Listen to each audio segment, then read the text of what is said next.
Bienvenue à vous mes chers pour ce rendez-vous exceptionnel. Nous sommes aujourd'hui mercredi 3 mai et dans 2 jours, nous allons vivre la pleine lune du Wésac. Le 5 mai à 19h35, heure de Paris, c'est une pleine lune avec une éclipse, non plus de soleil comme c'était le cas à la nouvelle lune, mais une éclipse lunaire.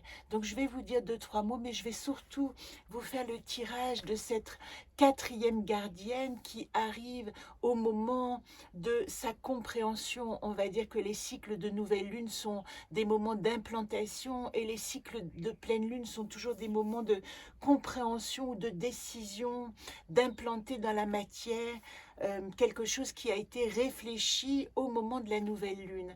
Pour cette pleine lune, ça va beaucoup plus loin. Nous avons déjà la première idée que quand on va vivre en conscience une pleine lune du Wésac, on a besoin d'une forme de préparation intérieure nécessaire.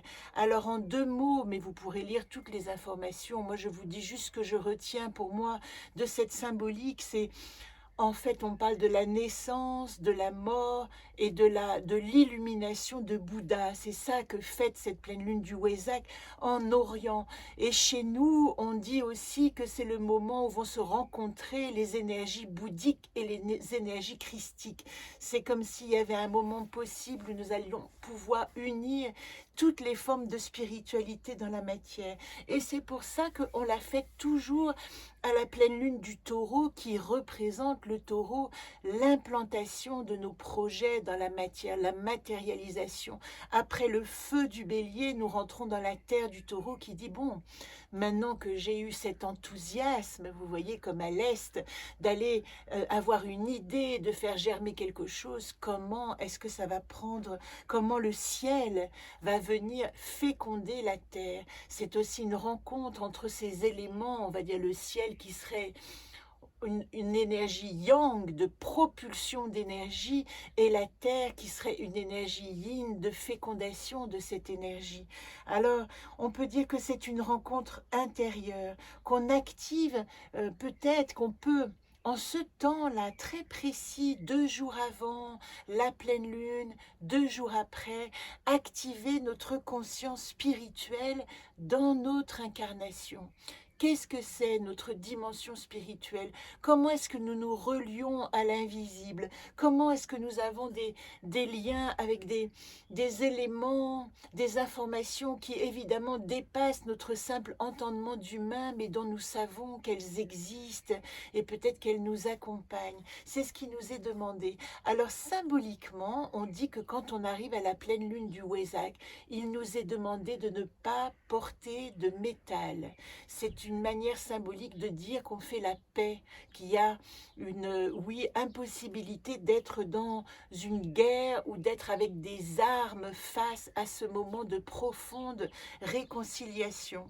C'est aussi un moment de rencontre donc entre les énergies spirituelles où vous pouvez justement peut-être parler avec la nature, parler avec les pierres, tout à coup vous connectez avec les animaux évidemment, et pourquoi pas les insectes, et pourquoi pas toute cette nature qui tout à coup se met à revivre et qui nous passe en permanence des messages de résurrection après ce long hiver. Je vous rappelle que nous avons fêté Beltane le 1er mai, qui n'est autre que la fête symbolique dans le calendrier ésotérique de la résurrection, de la possibilité de féconder dans la matière toutes nos idées, tous nos désirs, toutes nos envies de direction. Alors c'est pour ça que j'ai quand même remarqué en écoutant toutes les informations astrologiques, une chose moi qui me paraît très importante, c'est que nous étions dans un axe depuis 18 mois, Taureau-Scorpion, axe nœud nord, nœud sud. Un axe nœud nord, nœud sud, le nœud nord nous montre une direction, c'est-à-dire qu'est-ce que nous allons mettre dans la matière, le taureau, et le nœud sud nous demande de libérer des choses, surtout avec le scorpion, de nous défaire, de nous désencombrer de nos bagages karmiques avec le scorpion. Et ça dure depuis bientôt 16 mois. Et dans 2 mois, alors les nœuds nord et nœuds sud, ils tournent à l'envers, c'est-à-dire qu'on ne va pas dans le sens des signes zodiacaux, bélier, taureau, etc. Mais on va dans l'autre sens.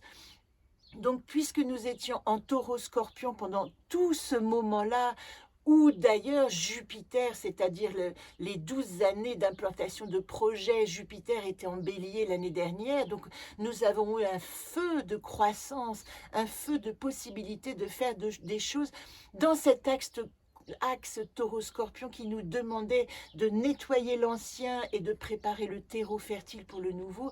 Et là, nous allons rentrer en juillet dans l'axe, puisque nous sommes quasiment arrivés à l'axe bélier-balance. Donc vous voyez comme c'est intéressant qu'au moment où Jupiter, qui était en bélier, va rentrer en taureau en nous disant maintenant que j'ai activé ton feu, comment tu mets dans la matière, eh bien nos nœuds nord et nos sud, eux, inversement, étaient en taureau scorpion et passent en axe bélier balance en nous disant ok, tu mets dans la matière, qu'est-ce que tu mets?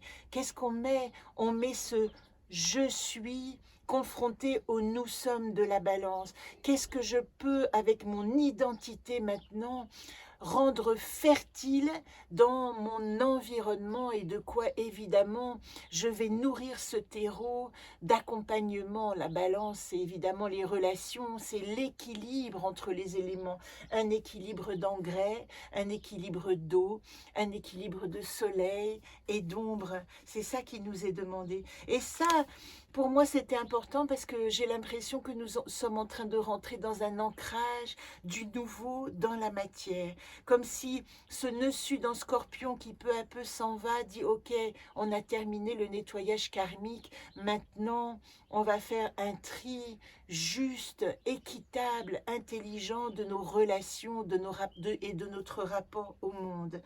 Voilà ce que j'avais envie de vous dire. Et puis, il y a une chose intéressante, et je m'arrête là pour l'astrologie, c'est que Pluton, qui est rentré en Verseau, on en a assez parlé là au mois de mars, eh bien, comme toutes les planètes, il entame une rétrogradation. C'est une planète lente, mais évidemment, elle commence à avancer et paf, elle recule. Et sa rétrogradation la renvoie en ce moment en Capricorne. Et Pluton en Capricorne nous a demandé, nous a forcé à revisiter toutes nos structures patriarcales, tous les ancrages profonds de nos croyances. Et c'est le chat hein, qui met de l'ambiance dans... Voilà ce qui s'est passé. Donc vous avez en ce moment, dans ce temps de pleine lune, probablement des agitations, des chocs émotionnels. Je ne vous ai pas parlé d'Uranus, mais Uranus aussi qui est en taureau, est en opposition aussi, crée une opposition et Uranus, quand il est dans cette configuration-là, il crée des événements qui peuvent être des événements brutaux, des agitations. Il peut se passer des choses pour passer ce cap qui ne vont pas être faciles. Alors, j'en profite pour vous dire, si vous m'avez écouté là, jusque-là, que c'est la dernière fois que je vous parle dans mon entièreté, puisque je suis opérée de ce cancer du sein vendredi matin à 7h du matin. Je dois être à l'hôpital. Toutes vos pensées sont bienvenues. J'ai peur, j'ai la pétoche, je suis angoissée, j'ai la sensation de vivre une amputation profonde de mon être et en même temps... Je me dis que c'est peut-être pas par hasard, j'ai même pas choisi d'être opérée le jour de la pleine lune du Wesak, mais que peut-être quelque chose doit être libéré maintenant et se manifeste de cette manière dans ma chair pour devenir un être encore plus, comment dire, en rectitude avec moi-même, avec ce que je ressens, avec mon énergie de matière. Voilà, ça c'était la dimension un petit peu personnelle. Pour la dimension qui vous intéresse, je vais faire le tirage. Donc évidemment, vous voyez, nous sommes ici dans cette magnifique gardienne de la fissure de l'univers qui là représente le monde et le moi. Vous voyez que la coupe, je fais toujours moi dans le monde. Nous l'inversons à la pleine lune. À la nouvelle lune, c'était moi dans le monde Kanaa, gardienne de la fissure de l'univers, qui va explorer aussi son monde intérieur. Et ici, à la pleine lune, c'est ce Yodine qui est l'œil qui peut regarder au fin fond de l'obscurité, et Kanaa dans le monde lui dit: tu peux regarder parce que je t'accompagne avec toute la possibilité d'intuition et de justesse et de finesse d'analyse. Voilà pour notre coupe solune de ce 4e mois de la gardienne de la fissure de l'univers. Et puis, puisque nous sommes ensemble, eh bien, moi, je vous propose ce tirage collectif, c'est-à-dire qui s'adresse évidemment à moi, mais qui peut-être va vous donner des pistes.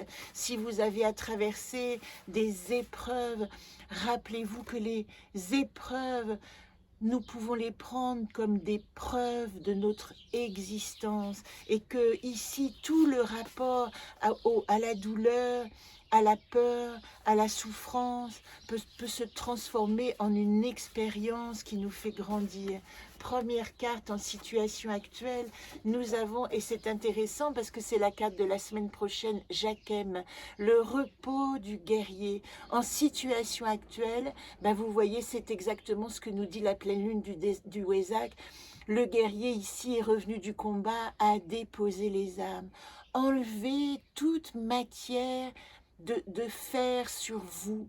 Débarrassez-vous de tout ce qui est de l'ordre de la matière dure et essayez d'activer ce repos du guerrier, ce yang au repos qui dit: je suis revenu d'un grand combat et le temps pour moi peut être de l'apaisement, de la méditation, du lien profond intérieur à moi-même. C'est aussi la gardienne de la gratitude et des encouragements, celle qui arrive à la 12e lune et qui dit: prenez tout ce qui se passe pendant cette lune du Wesak comme un encouragement, comme une bénédiction, quelle que soit sa forme.